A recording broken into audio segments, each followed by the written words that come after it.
በስመ አብ ወወልድ ወመንፈስ ቅዱስ አሐዱ አምላክ አሜን። ይትባረክ እግዚአብሔር ዘአብጽሐነ እስከ ዛቲ ሰዓት። እስከዚህ ቀን እስከዚህ ሰዓት በቸርነቱ በምሕረቱ ጠብቆ ለዚህ ቀን ያደረሰን የአባቶቻችን አምላክ የእኛም አምላካችን ልዑለ ባሕርይ መድኃኔዓለም የተመሰገነ ይሁን። በቅድሚያ በሀገር ውስጥም ከሀገር ውጭም ያላችሁ የሰማዕቱ የቅዱስ ጊዮርጊስ ወዳጆች እንኳን ለሰማዕቱ ለቅዱስ ጊዮርጊስ ዓመታዊ የዕረፍት መታሰቢያ በዓል በሰላም አደረሳችሁ አደረሰን። ዛሬ ሚያዝያ 23ን ለምን እናከብራለን? ምን የተደረገበት በዓል ነው? በማክበራችን የምናገኘው ምንድን ነው? ስናከብርስ እንዴት ማክበር አለብን? የሚሉ ነገሮችን እናያለን። በዚህ ኃይለ ቃል እንነጋገራለንና እግዚአብሔር አምላካችንን ለእኔ የምናገርበትን አንደበት ለእናንተ የምትሰሙበትን ጆሮ የምታስተውሉበትን አእምሮ አምላከ ቅዱስ ጊዮርጊስ የድንግል ማርያም ልጅ መድኃኔዓለም ለሁላችንም ያከናውንልን። ይህንን ታሪክ ለመተረክ እንደ መነሻ የማቴዎስ ወንጌል ምዕራፍ 10 ከቁጥር 28 ላይ ያለውን ኃይለ ቃል አንስተን እናያለን።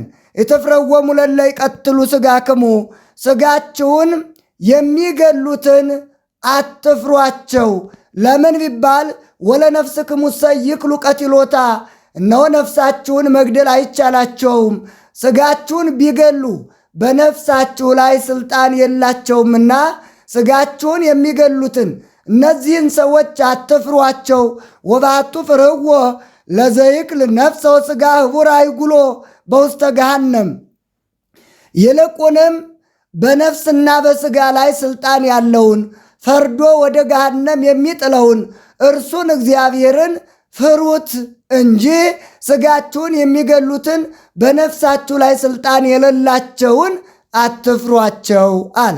ይህንን ኃይለ ቃል ያነሳንበት ዋና ምክንያት ሰማዕታት በዚህ ቃል መመሪያነት ነው። በአደባባይ የአምላካቸውን ስም መጠጊያ አድርገው እኛ ክርስቲያን ነን እያሉ እስከ ሞት ድረስ የታመኑት ሊቁ ቅዱስ ያሬድ እንዲህ አለ። ይፈርህዎ ለሞት ቅዱሳን ሰማዕት ነው። ቅዱሳን ሰማዕታት አለ ገዳዮቻቸው ስለት ይዘው እያዩቸው ሞታቸውን ፊት ለፊት እያዩት አልፈሩም። ሰማዕተ ኮኑ በሃይማኖት፣ ይልቁንም በሃይማኖታቸው በጥብዓት በአደባባይ በሥራቸው ለመመስከር እነሆ ሰማዕትነትን ፈጸሙ ይላል። በሌላም ቦታ ላይ እንዲህ ይላል፣ እትፍርህዎ ለሞት ፍርህዋ ለኃጢአት። እናንተ መፍራት ያለባችሁ ከእግዚአብሔር ጋር የሚለያችሁን ከእግዚአብሔር ኅብረት የሚያወጣችሁን ኃጢአትን እንጂ ሞትን አትፍሩት አለ። እስመ ሞትሰ ዘበምድር እያድገክሙ፣ እነሆ ነፍስ ከሥጋ መለየት ከዚህ ዓለም ወደዛኛው ዓለም መሸጋገር ይሄ ለሁሉም የተሰጠ ነው። ይህንን አትፍሩት። አላ ዘበላይሉ ሀልዩ፣ ይልቁንም ዘላለማዊ ሕይወታችሁን የላይኛውን አስቡ እንጂ በማለት ሊቁ ቅዱስ ያሬድ ይነግረናል። ታዲያ ይህንን መመሪያ አድርገው በተለይም ደግሞ ስም አጠራሩ ከማር ከወተት የጣፈጠው ሰማዕቱ ቅዱስ ጊዮርጊስ ሚያዝያ 23 ሰማዕትነቱን የፈጸመበት ዕለት ነው። ይህ ስሙ እጅግ በጣም ስሙን ለሚጠሩት ስሙ የሚጣፍጥ እንደሆነ ሊቁ ቅዱስ ያሬድ እንዲህ አለ። ከመሃሊብ ዘእጎልት ወከመ ወይን ዘገነት ይጥም ስምከ ጊዮርጊስ ሰማዕት፣ በእውነቱ እንደ ጊደር ወተት እንደ ገነት ወይን ስምህ እጅግ የሚጣፍጥ ስምህ የተመረጠ በማለት ቅዱስ ጊዮርጊስ የተመሰገነ አምላከ ቅዱሳን የመረጠው እንደሆነ ቅዱስ ያሬድ በዚህ ይነግረናል። ስለዚህ የቅዱስ ጊዮርጊስ ሚያዝያ 23 ሰማዕትነቱን የፈጸመበት ነው። ቅዱስ ጊዮርጊስ ሀገሩ ፍልስጤም ሲሆን ልዩ ስሟ ልዳ ትባላለች። ጊዮርጊስ ማለት የስሙ ትርጓሜ ኮከብ፣ ብሩህ፣ ሐረገ ወይን፣ ፀሐይ ማለት ነው። አባቱ አንስጣሴዎስ ወይም ደግሞ ዘሮንቶስ የተባለ የልዳ መኳንንት ነው። እናቱ ደግሞ ቴዎብስታ ትባላለች። 10 ዓመት ሲሞላው አባቱ ከዚህ ዓለም በሞት ስለተለየ አንድ ደግ ክርስቲያናዊ መስፍን ከቤቱ ወስዶ አሳደገው። በጦር ኃይልም አሰለጠነው። 20 ዓመት ሲሞላው መስፍኑ የ15 ዓመት ቆንጆ ልጅ ነበረችውና እርሷን አግብቶ ሀብቱን ወርሶ ይኖር ዘንድ ድግስ ደግሶ ሲዘጋጅ ጌታችን ቅዱስ ጊዮርጊስን ለዚህ አልመረጠውምና ያ ደግ ክርስቲያናዊ መስፍን ቅዱስ ጊዮርጊስን በጦር ያሰለጠነው እሱ በሞት ከዚህ ዓለም ተለየ። ቅዱስ ጊዮርጊስ ሐዘኑን ጨርሶ ወደ ቤሩት ሄደ። በቤሩት ሲሄድ ድራጎንን የሚያመልኩና ሴት ልጆቻቸውን የሚገብሩለት የሚያመልኩት አንድ ዘንዶ ነበረ። ስለዚህ ይህንን ዘንዶ በኃይለ መስቀሉ ድል ነስቶ ሕዝቡን ወደ አምልኮተ እግዚአብሔር አስገብቷቸዋል ማለት ነው። ከዛ ባለተራዋ ለዘንዶ ልትገበር የነበረችውን ቢሩታይትን እሷን ከሞት አድኗል። ወደ ፋርስ ቢመለስ ደግሞ ዱድያኖስ 70 ነገሥታትን ሰብስቦ 70 ጣዖታትን አቁሞ ሲሰግድ ሲያሰግድ ክርስቲያን የሆኑትን ደግሞ አምላካችሁን ትታችሁ ለአጵሎን መስገድ አለባችሁ እያለ ሲያሰቃያቸው ቅዱስ ጊዮርጊስ አየ። ስለዚህ ለሃይማኖቱ ቀናይ ነውና ከቤተ መንግሥቱ ገብቶ እኔ ክርስቲያን ነኝ፣ በኢየሱስ ክርስቶስ የማምን ክርስቲያን ነኝ አለ። በዚህ ጊዜ ዱድያኖስ እርሱንም ማንነቱን ከተረዳ በኋላ አንተማ የኛ ነህ፣ በ10 አይጉር ላይ ሾመሃለሁ፣ የኔን አምላክ አጵሎንን አምልክ አለው። በዚህ ጊዜ ቅዱስ ጊዮርጊስ በቀላሉ የሚሸነገል አይደለምና እንዲህ አለ፣ አንተ ርኩስ ወአማልክቲከ ርኩሳን ህቡረ ተወርድ ውስተ ገሃነም፣ አንተ የረከስክ አማልክቶች የረከሱ በአንድ ላይ ወደ ሲኦል የምትወርዱ እናንተን እንዴት ፍጡርን አመልካለሁ?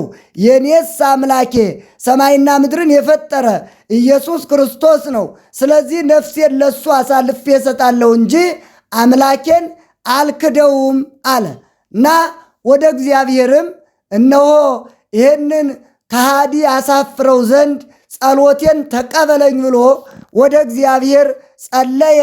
እግዚአብሔርም ጸሎቱን ተቀበለው ማለት ነው።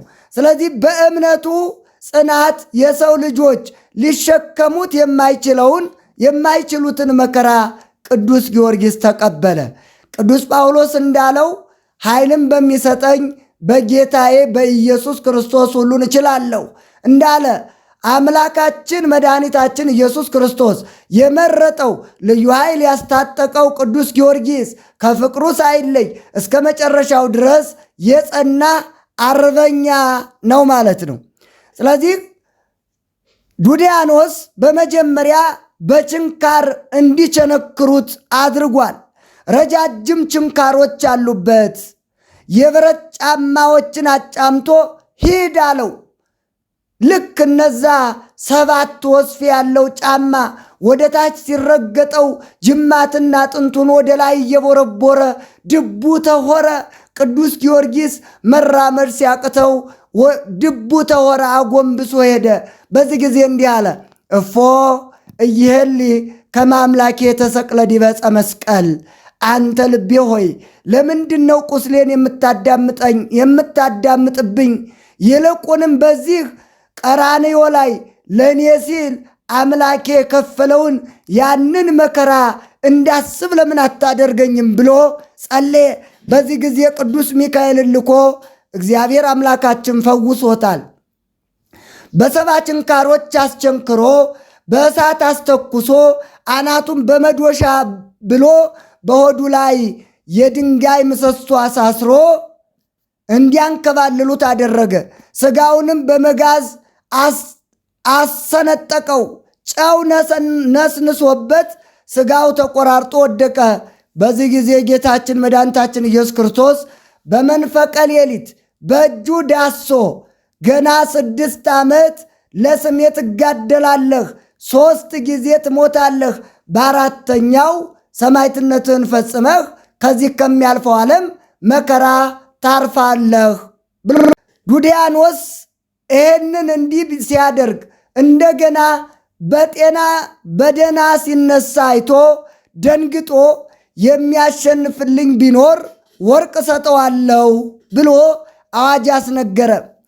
አትናስዮስ የተባለ መሰሪ ከንጉሡ ለአምን በጆሮዋ ሲያንሾካሹክ ለሁለት ተሰንጥቃ ስትሞት አሳይቶ እኔ ገድለዋለሁ አለ። ሆድ በጥብጦ አንጀት ቆራርጦ የሚገድል መርዝ ቀምሞ አስማተ ሰይጣን ደግሞ ሰጠው። ቅዱስ ጊዮርጊስ ግን ስመ እግዚአብሔርን ጠርቶ በስመ እግዚአብሔር አማትቦ ቢጠጣው እንደ ጨረቃ ደምቆ እንደ አበባ ሸብርቆ ተገኝቷል። ጠንቋዩም በዚህ ጊዜ ደንግጦ ማረኝ ብሎ እንደገና የክርስትና ጥምቀትን እንዲጠመቅ አድርጎታል ማለት ነው። ሌላው በብረት አልጋ አስቸንክሮ ከበታቹ እሳት አስነድዶበታል። እሳቱም ደሙ ሲንጠበጠብ ጠፍቷል። ዱድያኖስ ኢየሱስ አምላክ መሆኑን አሳየኝ ቢለው የለመለሙ እንጨቶችን አድርቆ የደረቁትን አለምልሞ ከሞቱ ብዙ ዘመን የሆናቸውን ሙታንን አስነስቶ አሳይቶታል። ነገር ግን ይሄ ዱድያኖስ ልቡ የደነደነ ለበጎ ነገር የማይመለስ ነውና ይህን ሁሉ ያደረገው ቢጠግብ የሚበላው ባያጣ ነው ብሎ ምንም ነገር በሌላት በአንዲት መበለት ቤት እንዲታሰር አድርጎታል ቅዱስ ጊዮርጊስን። ታዲያ ቅዱስ ጊዮርጊስ የበረከት ምንጭ ከአምላኩ ጋር ጥብቅ ቁርኝት ያለው ነውና በዛች በመበለቷ ቤት ሲታሰር የደረቀ ምሰሶዋ እንዲለመልም፣ ባዶ የነበረው ቤቷ በበረከት እንዲሞላ፣ ከተወለደ ጀምሮ በሽተኛ የነበረው ልጇ እንዲፈወስ አድርጓል። በዚህ የተነሳ ያቺ መበለት እንዲህ አለች፣ አምላኮሙ ለክርስቲያን ተመስሎ ሰብአ መጽሐብየ። እነሆ የክርስቲያን አምላካቸው ሰው ተመስሎ ወደ እኔ መጥተዋል። ለምን ካላችሁኝ የደረቀ ምሰሶ ለመለመ፣ ባዶ የነበረው ቤቴ በበረከት ሞላ፣ እነሆ በሽተኛ የነበረው ልጄ ተፈወሰ። ስለዚህ እውነት የክርስቲያን አምላክ ሰው ተመስሎ ወደ እኔ መጥቷል አለች። በዚህ ጊዜ ቅዱስ ጊዮርጊስ እንዲህ አለ፣ አንሰ ይኮንኩ አምላከ አላ ገብረ አምላክ አነ፣ እኔ ክርስቲያን አምላካቸው አይደለውም፣ ይልቁንም የክርስቲያን አምላክ ለሆነው ለኢየሱስ ክርስቶስ እውነተኛ ባሪያ ነኝ፣ እውነተኛ አገልጋይ ነኛል። በዚህ ጊዜ ቅዱስ ያሬድ እንደገለጸው እንዲህ አለ፣ ይቺ መበለት ሰናየ ገድለ ተጋደልከ አምደ ቤት የዛቁጠልከ፣ እነሆ ተጋድሎህ ድንቅ የሚደንቅ የድንቅ ድንቅ ነው። ለምን ቢባል የደረቀ ምሰሶዬን አለምልመህልኛል አለችው። የተጋደልከው ተጋድሎህ እጅግ በጣም የሚያስደንቅ ነው። የደረቀን የምታለመልም አንተ ባዶ የነበረውን በበረከት የምትሞላ በተጋድሎ የጸናህ ሰማዕት ነህ። ስለዚህ እንዲህ እንድትል አድርጓታል። ሌላው ንጉሡ በብዙ ስልጣን ሾመሃለሁ እባክህ እሺ በለኝ ብሎ በስልጣኑ ሊሸነግለው ሲል በኋላ ቅዱስ ጊዮርጊስ እሺ ሰዎችን ሰብስብ፣ እኔም አንተ ለምትለው ለአጵሎን እሰግዳለሁ አለ። በኋላ እውነት መስሎት አዋጅ አስነግሮ ሰዎችን ሰብስቦ በቤተ መንግስቱ ቅዱስ ጊዮርጊስ እየጸለየ ሲያድር ያኔ ምን እያልክ ነው አለችው የንጉሡ ሚስት እለእስክንድርያ። ምን እያልክ ነው ስትለው ያንን የሚጸልየውን መዝሙረ ዳዊት እንደገና አስተምሮ እሷን ክርስቲያን አድርጓታል። በዚህ የተነሳ ሌሎቹን ሳይሆን ከዱድያኖስ ቤተ መንግሥት እለእስክንድሮስን የማረከ በሥራው በሰማዕትነቱ እጅግ በጣም የተደነቀ ስም አጠራሩ ከማር ከወተት የጣፈጠ ቅዱስ ጊዮርጊስ በኋላ ሕዝቡ በተሰበሰበበት ያን ከተወለደ ጀምሮ በሽተኛ የነበረውን የመበለቷን ልጅ ሂድና ቅዱስ ጊዮርጊስ ይጠራሃል ብለህ ሂድና ጣዖቱን ጥራው አለ። መጣ። ከዛ በኋላ እውነት አንተ አምላክ ነህ፣ እነሱ ይሉኛል እንጂ እኔስ አይደለሁም ብሎ ይህንን ሁሉ ካሳፈራቸው በኋላ ደሙ ሲገርፉት ደሙ እሳት ሆኖ ካቃጠላቸው አቃጥሏቸዋል። ስለዚህ ቅዱስ ጊዮርጊስ ዛሬ ሚያዝያ 23 ሁሉን ካሳፈረ በኋላ መጨረሻ ላይ ሰማዕት የሆነበት ነው። ለዚህ ነው ኦ ጊዮርጊስ ስቃየ ኮንከ ለስቃይከ፣ ቅዱስ ጊዮርጊስ ሆይ ለሚያሰቃዩህ ስቃይ የሆንክባቸው፣ መከራ ለሚያጸኑብህ መከራ የሆንክባቸው፣ በፍቅር አምላክህ የታሰርክ እነሆ መኑ ያድገን ፍቅሮ ለክርስቶስ፣ ከክርስቶስ ፍቅር ማን ይለየናል የሚለውን የቅዱስ ጳውሎስን አስተምሮ በተግባር ያረጋገጥክ ሰባ ነገሥታትን ድል የነሳህ አንተ ስም አጠራርህ ከማር ከወተት የጣፈጠ ይሄ ቅዱስ ጊዮርጊስ ዛሬ ሰማዕትነቱን የፈጸመበት ዕለት ነው። ለዚህ ነው ቅዱስ ጊዮርጊስ ዛሬ ሰማዕትነቱን ሲፈጽምም ቅዱስ ጊዮርጊስ ሶበ ተከለለ ደም ወማይ ወሃሊብ እምነ ክሳዱ ፈልፈለ። ሰማዕት በሚሆንበትም ጊዜ አንገቱ ሲሰየፍ ደም ውሃና ወተት ከአንገቱ የፈለቀለት ስም አጠራሩ ከማር ከወተት የጣፈጠ ቅዱስ ጊዮርጊስ ሰማዕትነቱን የፈጸመበት ዕለት ስለሆነ ይህ ዕለት በደማቅ ሁኔታ ይከበራል።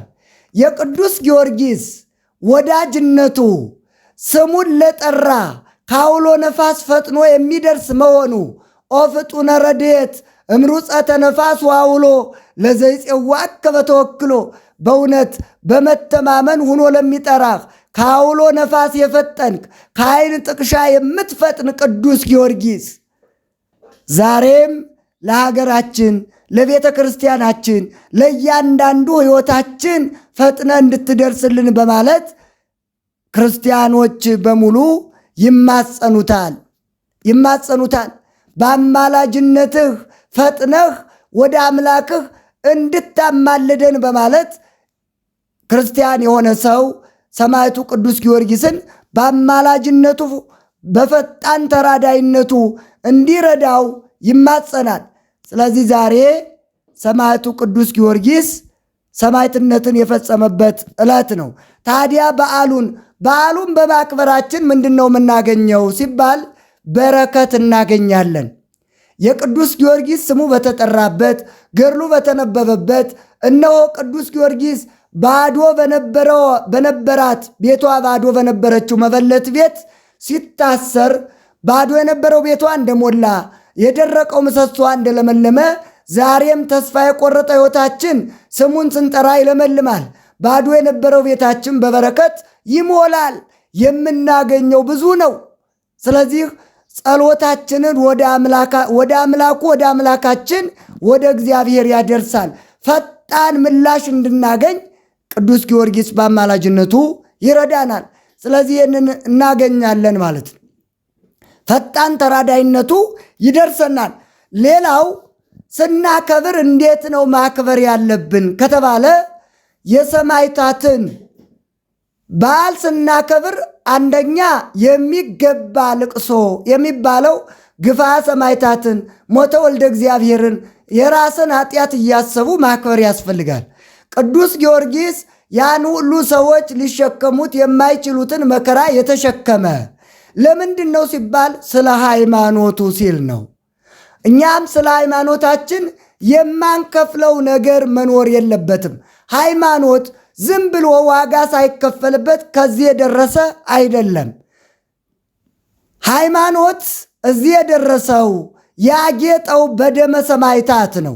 ሰማዕታቱ ደማቸውን እያፈሰሱ ይህንን ዓለም እኛ ገንዘብ እየሰጠን ነው ምናልባት ወደ ቤተ ክርስቲያን፣ እነሱ ግን መላ ሕይወታቸውን ሰጥተው ደማቸውን አፍስሰው ነውና የሰማዕታቱን በዓል ስናከብር ስለ ሃይማኖታችን የማንከፍለው ነገር እንደሌለ ቁርጥ ሕሊና በመያዝ በዓሉ መንፈሳዊ ነውና መንፈሳዊነት የተመላበት የበዓል አከባበር ልናከብር ይገባል። በዓሉን ስናከብር የተቸገሩትን በመርዳት ቤተ ክርስቲያን ጦጣን ጧፍ ያጡ ቤተ ክርስቲያንን በመርዳት ይህን ሁሉ በማድረግ በቤታችን የምንዘክረው ዝክር ለድሆች እንዲደርስ በማድረግ አንዳንድ ጊዜ ነገ የሚጠራንን መልሰን ጠርተን እኛ በልተን የምንለያይ ከሆነ ይሄ በዓል አይደለም። ስለዚህ ሁልጊዜ በዓሉን ስናስብ መንፈሳዊ በሆነ እነሆ ጻድቁን በጻድቁ ስም የሚቀበል የጻድቁን ዋጋ ያገኛል። እነሆ በቅዱስ ጊዮርጊስ ስም ለተራቡት አብልተን የተቸገሩትን ረድተን ይህን ሁሉ ሰርተን የቅዱስ ጊዮርጊስን በረከት እንድናገኝ የእሱ መልካም ፈቃዱ ይሆንልን። ስለዚህ ከሰማዕቱ ከቅዱስ ጊዮርጊስ ረድኤት በረከት እንዲከፍለን አምላካችን ያግዘን፣ ይርዳን፣ ይቆየን።